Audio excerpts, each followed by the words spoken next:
Clark was a master of many instruments. Milton's mighty organ was no less obedient to his touch than the little lute of the troubadour. He was never the same. That was his strength. Clark's style possessed at once the chiseled chasteness of a Greek marble column and the elaborate deviltry of the late Renaissance.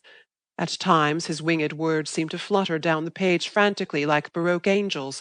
At other times nothing could have more adequately described his manner than the timeless calm of the gaunt pyramids. The two men had reached the street. Reginald wrapped his long spring coat round him. "I shall expect you tomorrow at 4, he said.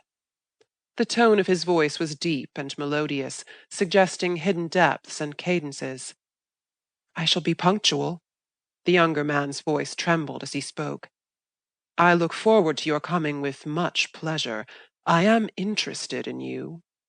The glad blood mounted to Ernest's cheeks at praise from the austere lips of this arbiter of literary elegance.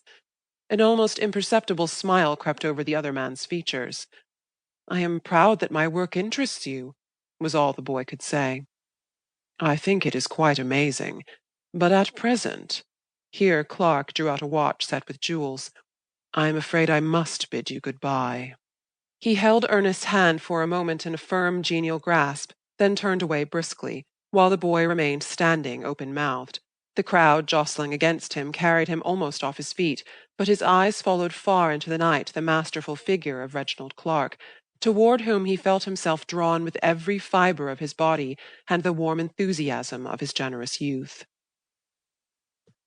End of Chapter 1, Section 1.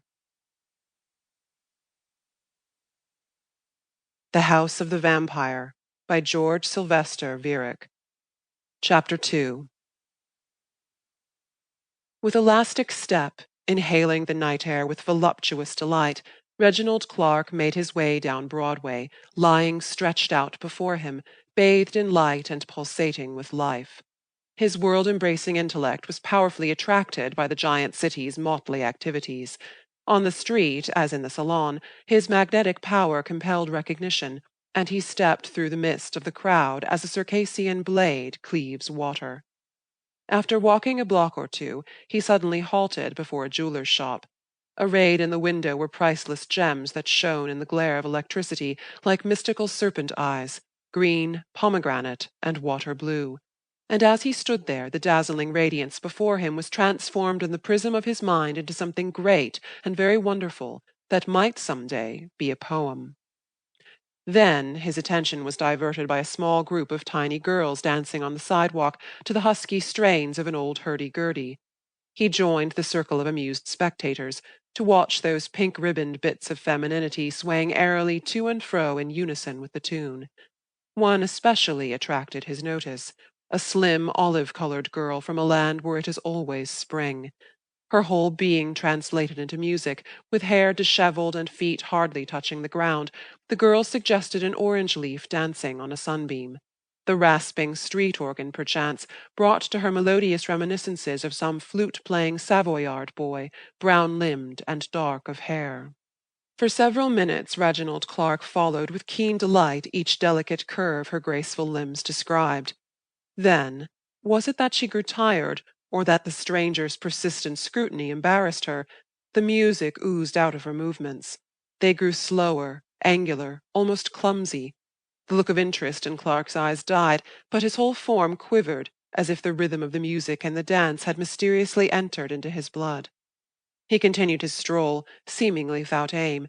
In reality he followed, with nervous intensity, the multiform undulations of the populace, swarming through Broadway in either direction. Like the giant whose strength was rekindled every time he touched his mother, the earth, Reginald Clark seemed to draw fresh vitality from every contact with life. He turned east along 14th Street, where cheap vaudevilles are strung together as glass pearls on the throat of a wanton. Gaudy billboards, drenched in clamorous red, proclaimed the tawdry attractions within. Much to the surprise of the doorkeeper at a particularly evil-looking music-hall, Reginald Clark lingered in the lobby, and finally even bought a ticket that entitled him to enter this sordid wilderness of décolleté art.